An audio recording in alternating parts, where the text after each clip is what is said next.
Welcome back to YouTube, guys.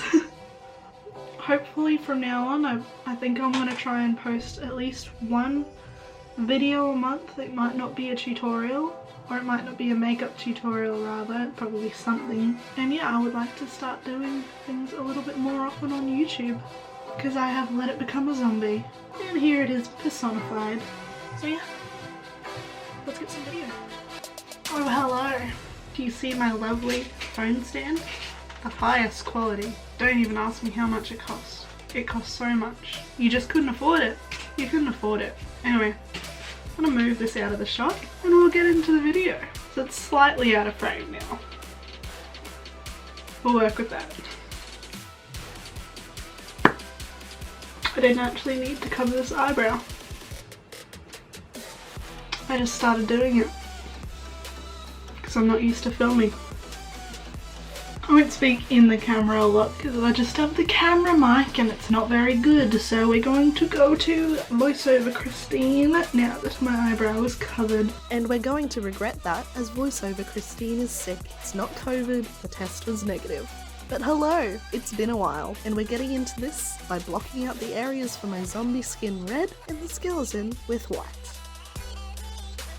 With the skeletons I've been doing lately, I find it easier to mark out the ribs at the back of my torso first, and then I can just swipe the paint over for the front ones, rather than trying to go between the front ones to mark out where the back ones will go. And when you see me poking around, I'm feeling for the bones under my skin to help place things like my collarbones, ribs, temples, etc.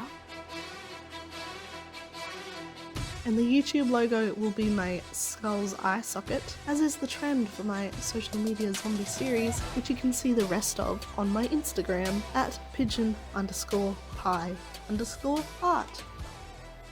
So while I am doing lots of shading, I thought I'd quickly run over my thoughts about where I think this channel should head. I've been creating more and more intricate looks lately, with a lot more focus on my accessories and props than I used to. So I'm thinking I'd really like to put more of that on here, especially if I can figure out how to time-lapse my 3D printer. Would you enjoy that kind of content? Please let me know. Here I'm just filling the gaps behind the skeleton with dark red body paint. And lastly, a very quick glam lip and eye to pull the zombie side together, which I didn't film much of, but here's a big ass white eyelash to distract you. And that's the look. Stay classy, guys, and I'll see you soon. 11 PM. I really wanted to get this done faster.